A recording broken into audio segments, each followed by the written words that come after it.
Greetings everyone, Brad here with Mild Mannered EDC. I hope you're all doing really well out there. So today in this video, we are going to talk about what I think is the best all around everyday carry pocket knife out there. The audacity! Now I get it. That's a loaded statement, right? So bold, caps, italicize, underline, whatever. My opinion. This is purely my opinion. There's a lot of really excellent pocket knives out there. But this one in particular that we're going to talk about is one that I feel like is really suitable to a lot of people for just general everyday use. And in particular, I think for people that make a lot better life choices than those of us in the knife hobby. And I say that tongue in cheek, but what I mean is for people who don't think they need 5, 10, 15, 20, 30 knives, whatever, right? Because that's the hobby they're in. But really this crowd that I'm calling sort of the one and doneers, right? They see the value and the practicality and the usefulness of having a quality cutting tool in their pocket on a daily basis, but they don't need more than one. Logical. Right? They just want one, and they want to know what the best one is out there that they can get for their money. And for me, that's this knife. That is the Spyderco Sage 5 Lightweight. All right, so we're going to talk about this knife, and I'm going to try to run you through as quickly as I can because I know this would be an easy video to go on and on and on. In fact, I had another version of this video. It was like 20 minutes, and I was like, that's just too long, Brad. So get on with it. Do it again. Make it a little shorter, a little briefer, a little more concise and to the point. So, all right, I'm going to walk you through 3 of those categories of why I think this one fits the bill for a lot of people, and particularly that sort of one and done crowd that I mentioned just a moment ago. Before we get into that though, I want to talk a little bit about the size of this knife and what you're looking at here. And instead of using other knives as a comparison, because that's maybe not contextually very helpful for a lot of people, I'm going to use a Costco card and a Dixon Ticonderoga pencil. So there you go. That's what you've got here in terms of size with this knife. By the way, Ticonderoga pencils also claiming they're like the best pencil in the universe or something. So a lot of bold statements being made out there with this. This is what it looks like when it's all closed up. Okay, so there you go. That's what we've got there with how kind of size that you're looking for on this knife. And let's talk price for a second.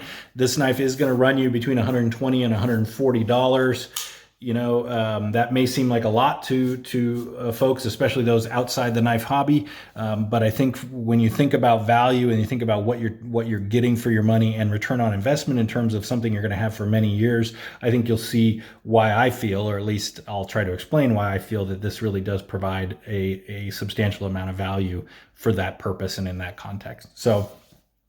So there you go. All right, so let's get into the first reason I feel like the Spyderco Sage 5 Lightweight is the best all-around EDC pocket knife out there. And the first of those reasons, because I think it's so important, is availability. It's available. You can actually buy this knife. Now again, this is February 2022. I don't know, down the road, whatever. But as of the filming of this video, this knife is fairly readily available, meaning you can go to a brick and mortar store. You can go to an online knife retailer. I bought this particular one off Amazon. In fact, I bought it last week on Amazon. Brad, you're saying it's the greatest knife. Why did you have to buy it on Amazon last week? Well, I have 2 of these knives already. I refer you to the comments I made some moments ago about better life choices. But regardless, the one that I own like this, I have loaned out to a buddy to check out who's not a knife person, but is interested in getting into knives or at least having a pocket knife. And I thought he could really check this out. He gave me a couple watches to check out in exchange, which was awesome. But anyways, that's why I didn't have it. And so I wanted this particular model on the table so I could show this. So I ordered it on Amazon and it came in a day. So again, availability is key, because if you can't get the knife, it doesn't do you any good. And there are some really great pocket knives out there. We all know that in this community, and we could all name, easily a dozen of them that are excellent and you'd highly recommend, but you can't get them. You just can't get them with any regularity, or you have to do some sort of pre-order and then wait for months and months and months, and sometimes even a year. I mean, it's just, so anyways, this knife is available. You can get it when you want it and get it shipped or picked up in a store relatively easily. So that's key. All right. The next thing is usability. This knife is just exceptionally usable for people in the hobby and people new to pocket knives. And there's a few reasons for that. One is this really excellent blade shape. You've got a leaf shape style blade on here with a tall flat grind. So this grind allows you to come down to a very, very slicey point, very, very slicey thinness here, which really makes this an excellent cutter, which right at the end of the day, isn't that what you're getting a pocket knife for? Is to do cutting and slicing, cardboard, boxes, letters, apples, you know, whatever it is you're cutting up.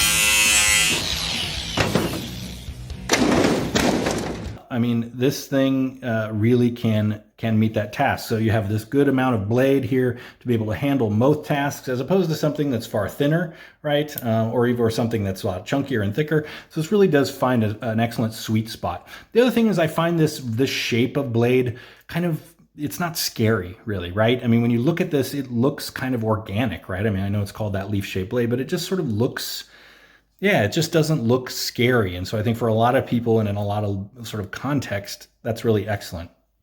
Now, the length of this blade is 3 inches, right? So you've got a 3-inch blade, which in most places here in the United States, in terms of locking knives, that's going to keep you out of trouble. Now, I'm not a lawyer. I'm not offering legal advice. Know your own situation before you buy or purchase or carry any kind of knife. But for most, this will keep you out of trouble. At least here in the States. I know out internationally, you know, the fact that it's even locking is, you know, already a disqualifier. But for most folks, that's a very good legal length. And on top of that, it's just a very usable length. It's got slightly shorter, while the blade is 3 inches, the cutting length is like 2.8 inches or something like that. But that's a very usable blade length to do most of your cutting tasks. And also a pretty safe blade length. And what I mean by that is it's not so short or so long that you just have sort of trouble manipulating it. So there you go. Now, this particular blade is made out of something called CPM S30V steel. Now, that's a very, very good everyday carry steel. It's not the very, very high end of steel, and it's not the very low end of steel, but it is a very... it has a lot of the characteristics that you want in a very easy, manageable, easy to maintain kind of steel. It'll hold an edge for a pretty long time. If you want to sharpen it, it's not going to be really, really difficult to sharpen, and it's relatively stainless. So you're not going to get a lot of, I mean, you're going to have to take care of it like you would anything that's metal, but it's going to resist rusting and staining pretty darn well. So there you go. So all of those components really do add into why this is such an exceptionally good blade, which is the most important part of a knife, right? Okay, handle, scales, action, all of that kind of stuff we'll talk through next. So let's talk about that action. So opening this knife, you notice there's this hole in the blade, right? That's unique to Spyderco. Holes aren't in blades isn't unique to Spyderco in particular, but this sort of perfectly round hole is pretty unique to Spyderco and one of their trademarks, right? And what it allows you to do is put your thumb in there, open that up. It's very intuitive, very easy to use. As you get better at it, right, you can kind of thumb flick it open. You can do what we call Spidey flicking with your middle finger there or your index finger from underneath the blade, or you can just do a traditional open like this. All of those things make this very, very usable and comfortable and intuitive for a lot of folks. In addition, it's got as I mentioned, this is a locking knife. So when it is open, it stays open and you have to manually disengage the lock to close it. But this uses what Spyderco calls a compression lock, which is a really, really excellent locking mechanism for a couple of reasons. So I'll show you how this works. You've got this little metal bar here, right? As I pull this open, you will see that slide over. Hopefully, if I can keep my hand steady. Oops, there it starts. There it goes. Now, as that has slotted over, it's now directly behind this blade, and that's exceptionally strong. I mean, you basically have to destroy this knife to get it to close on you. So when it is open, you're not going to have to worry about this closing on your fingers and cutting you or causing a problem. I can't tell you how many Swiss Army knives I've cut myself with over the years, probably more than any other brand. And I love Swiss Army knives, but I never understand why those are the first knives we give most of our kids because they are just not... I don't know. They're just really easy to cut yourself with. So a locking blade can just be much, much safer. In addition to that, this compression lock is easy to manipulate. So you just push your finger here, slide it over, and the blade closes. You can just use your hand like that to hold it and close it like this while you're keeping this compressed. Or you can just get your fingers out of the way, right? And do one of those. Push it over and the blade just falls shut. And key there, your fingers are out of the way while it's falling shut. So there you go. Very, very strong, very, very easy to use mechanism.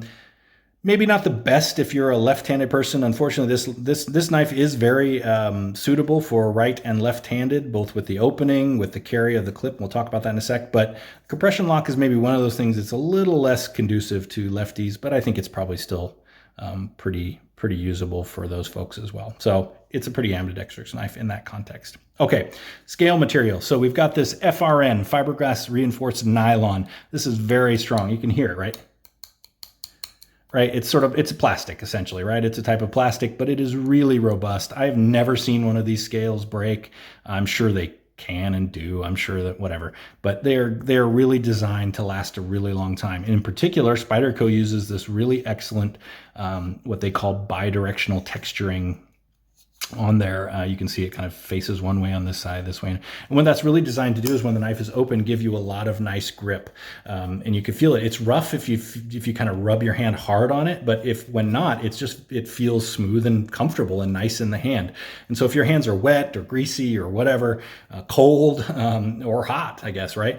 You're just always going to feel like you've got a really solid grip on this knife. And that's combined with the fact that you've got a really excellent design here in terms of where your hand sort of naturally fits, right? You've got your hands these three fingers that kind of want to go in here, and your index finger coming up there into this finger choil.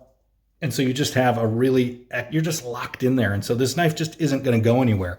It's super comfortable in the hand. You don't have any real hot spots. You can get a full 4-fingered grip on there. And like I said, combined with this texturing and this FRN, it's just going to be very secure and safe in your hand when you're using it, regardless of the conditions you're doing so in. So all of those things are great. Now, carry. So how are you going to carry this knife? You're going to put it in your pocket, right? Because it's a pocket knife, and that's the point. They use a wire clip, which is pretty darn nice. There are some folks that don't like wire clips. I like them. I think they're pretty kind of the simplest way of getting a clip that will do the job and also be pretty easy to replace if it needs to be replaced. And we'll talk about that in a second. But overall, this is going to slide into your pocket pretty deep. And in fact, I'll throw a little picture of this, of what this looks like in my pocket, and I'll do that now. And so you can see there's just really only this little bit of a top part that shows up. So it's a pretty discreet carry knife if you're in that kind of situation, like you're in an office or something like that, or you just don't want people to know you're carrying a knife, right? It's pretty discreet that way, but also it carries very comfortably in the knife or in your pocket. And as I mentioned, you can flip this pocket clip over here if you're a left-handed individual or you want to carry it that way. So there you go. So that's what you have with usability. So all of those things, and that's a pretty quick and rough overview. I know it probably didn't feel quick. No. But it is, trust me, pretty quick in terms of talking about this knife, where you could go into a lot of detail about all of the other components of the build and things like that as to why this is so useful. Now, the third and final category I want to talk about is brand. And that may seem a little, I don't know, but I think brand is really important when talking about a knife. In this case, we're talking about Spyderco as the brand, right? But you'd consider a brand when you're buying golf clubs or a car or anything else, right? Brand is important. And part of the reason it's so important on a knife is because a knife is a tool, right? And as a tool, you really would like a warranty that will back this thing up. So not only does Spyderco have a long history in making knives and knowing how to build them for the end user, and we just talked about that usability just a moment ago, but not only are they known for doing that, but they have a nice warranty. They have a good warranty that has gotten better over time that generally is going to keep your knife up and running if you need to utilize that warranty program if something happens to the knife that really isn't your fault. And even if it is your fault, I bet they can kind of help you out. It may not be fully covered by the warranty, but at least I know they can probably help you out. And my experience with Spyderco's warranty has always been positive, and I've heard many other people having the same kind of experience. Now, I know not everybody watching this video is from the United States, but for those from the United States, this will matter even more because Spyderco is based out of Colorado, and so their warranty department is going to be based out of there. So it's going to be very easy to send this in if some sort of warranty work is done on it. Even though this knife is made in their Taichung plant in Taiwan, you're still going to be able to send this to Colorado for service.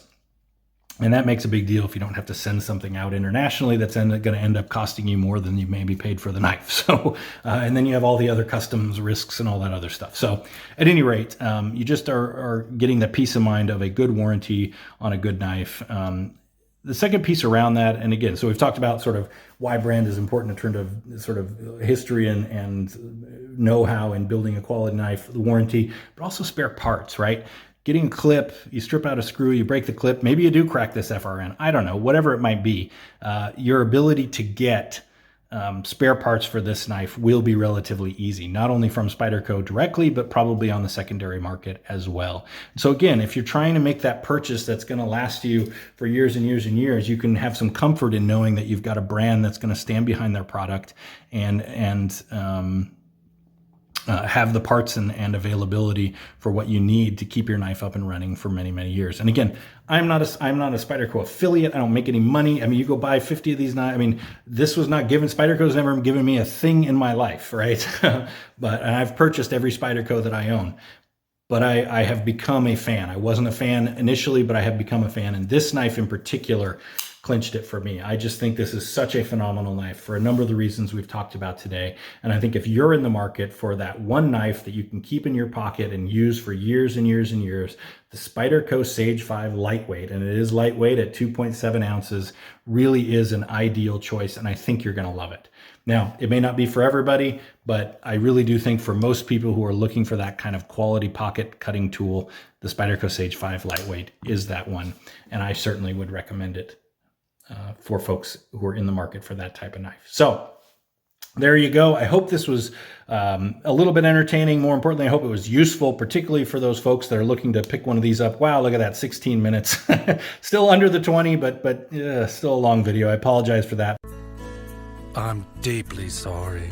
But there's a lot to say and a lot to talk about in terms of this knife. So I hope it was helpful. And more important than any of that, please stay safe out there.